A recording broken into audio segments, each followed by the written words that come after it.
Adquirimos um vislumbre do caráter de nosso Pai Celestial à medida que reconhecemos a imensa compaixão que Ele tem pelos pecadores e valorizamos a distinção que Ele faz entre o pecado e aqueles que pecam. Esse vislumbre nos ajuda a ter um entendimento correto de sua personalidade, perfeição e atributos, e é fundamental para o exercício da fé que temos nele e em seu Filho Jesus Cristo. A compaixão do Salvador diante de nossas imperfeições nos conduz a Ele e nos motiva a arrepender-nos e a imitá-lo em nossos constantes desafios.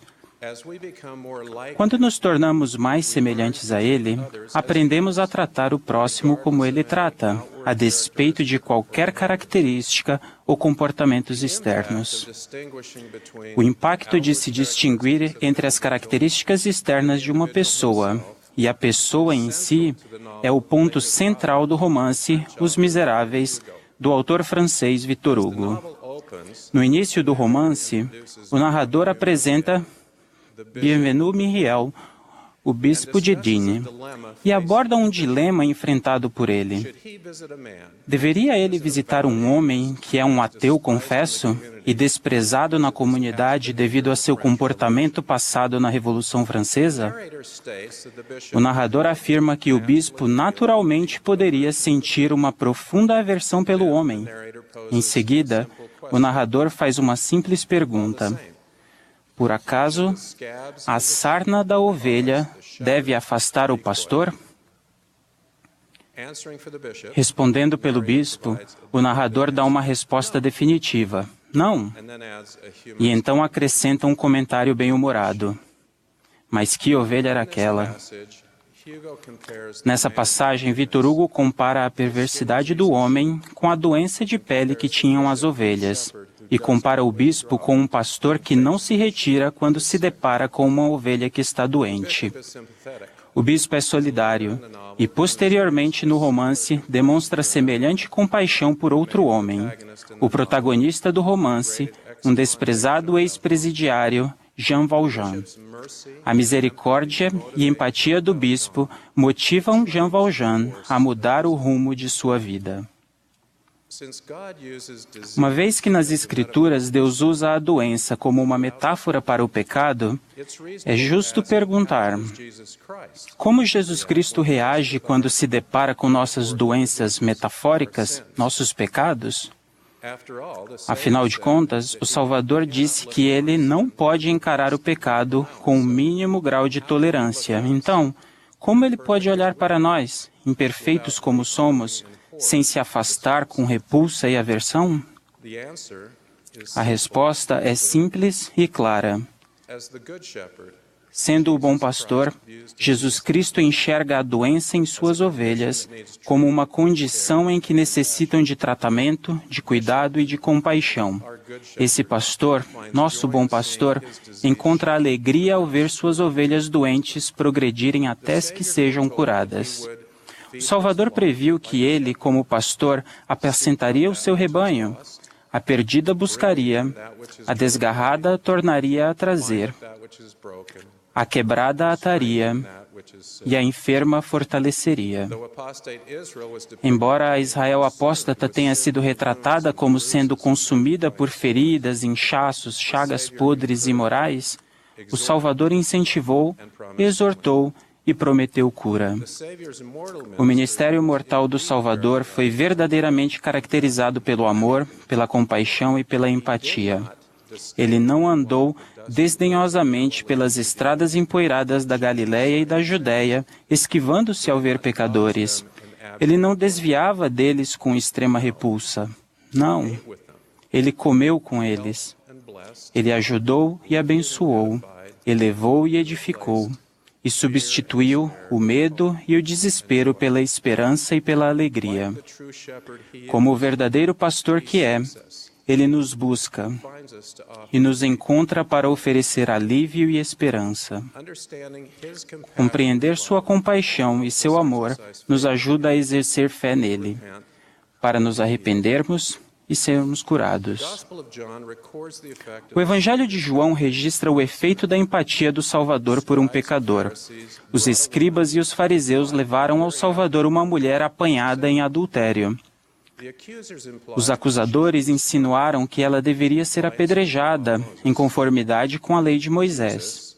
Jesus, em resposta ao insistente questionamento, disse-lhe finalmente: aquele que dentre vós está sem pecado, seja o primeiro que atire pedra contra ela. Os acusadores saíram, ficaram só Jesus e a mulher, que estava no meio. E Jesus, não vendo ninguém mais do que a mulher, disse-lhe: mulher, onde estão aqueles teus acusadores? Ninguém te condenou? E ela disse: ninguém, Senhor. E disse-lhe Jesus: nem eu também te condeno. Vai-te e não peques mais. Jesus certamente não tolerava o adultério, mas ele também não condenou a mulher. Ele a incentivou para que ela mudasse a vida dela. Ela foi motivada a mudar por causa de sua compaixão e de sua misericórdia.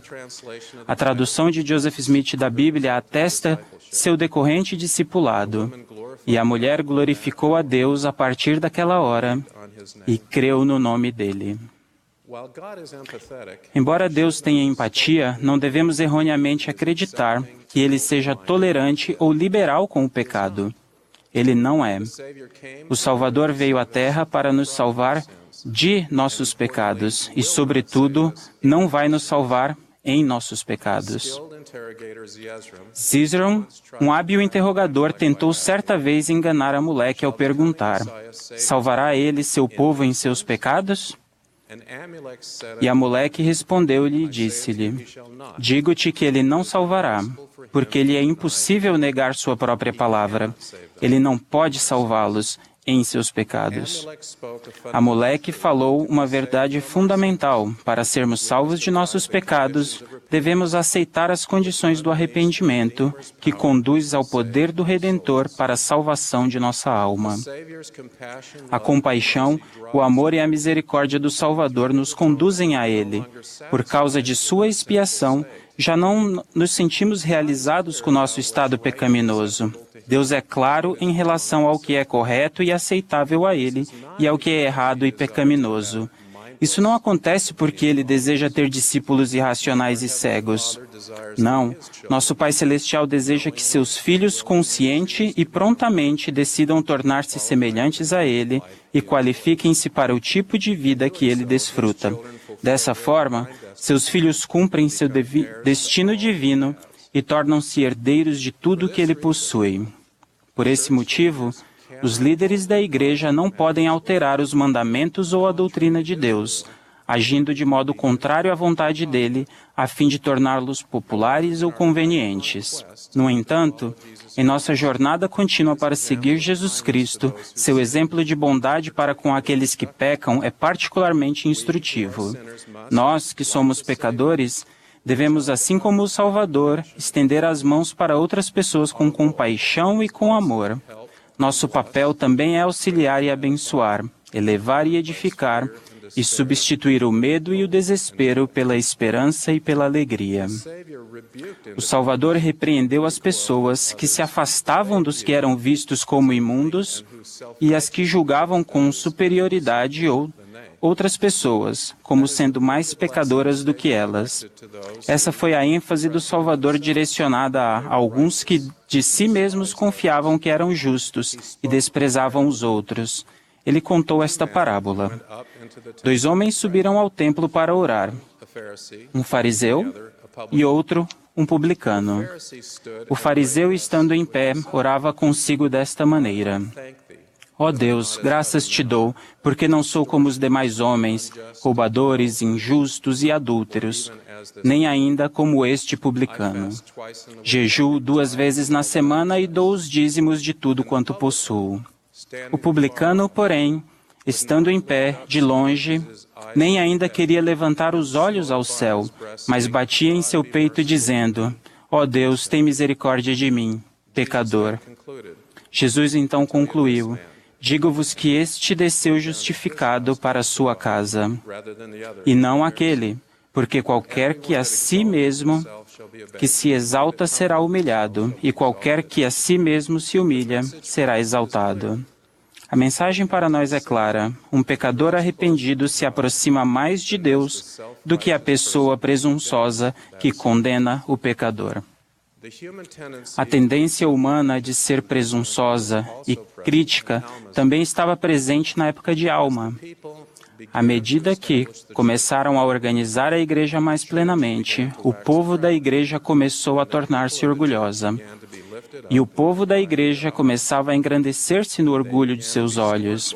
E eles começavam a desdenhar uns dos outros e a perseguir os que não acreditavam segundo sua própria vontade e prazer. A perseguição era expressamente proibida.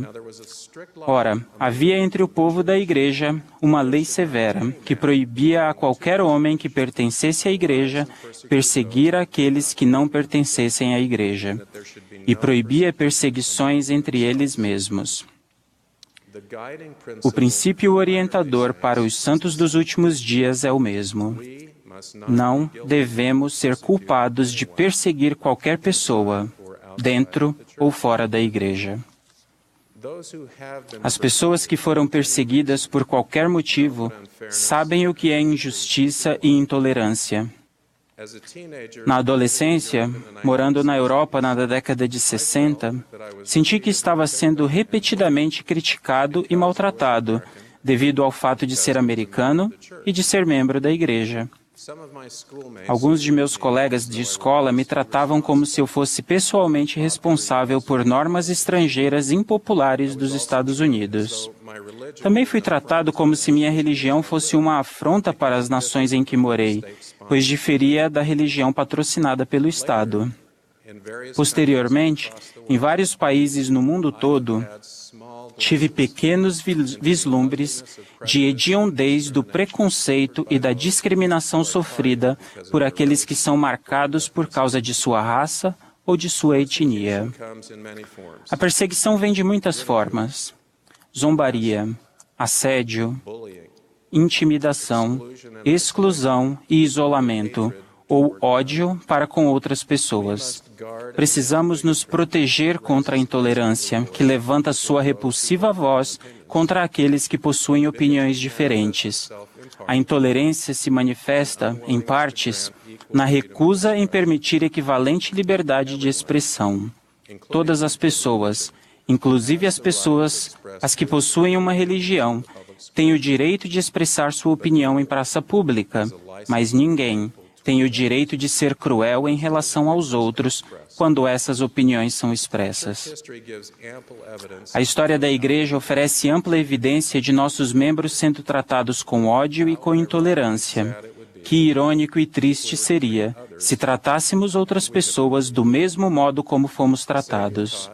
O Salvador ensinou: tudo o que vós quereis que os homens vos façam, fazei-o também vós a eles. Para exigir respeito, precisamos ser respeitosos. Além disso, nossa genuína conversão traz mansidão e humildade, que convidam o Espírito Santo, que nos enche de perfeito amor, uma caridade fraternal não fingida por outras pessoas. Nosso bom pastor é imutável e tem o mesmo sentimento hoje sobre o pecado e sobre os pecadores, como quando viveu na terra. Ele não se afasta de nós porque pecamos, mesmo que ele, ocasionalmente, possa pensar: mas que ovelha era aquela? Ele nos ama tanto que preparou uma maneira de nos arrependermos e de nos tornarmos limpos para que retornemos a Ele e a nosso Pai Celestial. Por ter feito isso, Jesus Cristo também deixou o exemplo para nós seguirmos: demonstrar respeito a todos e não demonstrar ódio por ninguém. Sendo seus discípulos, que reflitamos plenamente sobre seu amor e amemos uns aos outros aberta e completamente, de modo que ninguém se sinta abandonado, solitário ou sem esperança. Testifico que Jesus Cristo é nosso bom pastor, que nos ama e se preocupa conosco. Ele nos conhece e deu sua vida por suas ovelhas. Ele também vive por nós e deseja que o conheçamos e exercitemos fé nele. Eu amo e o adoro. E sou profundamente grato por ele. Em nome de Jesus Cristo. Amém.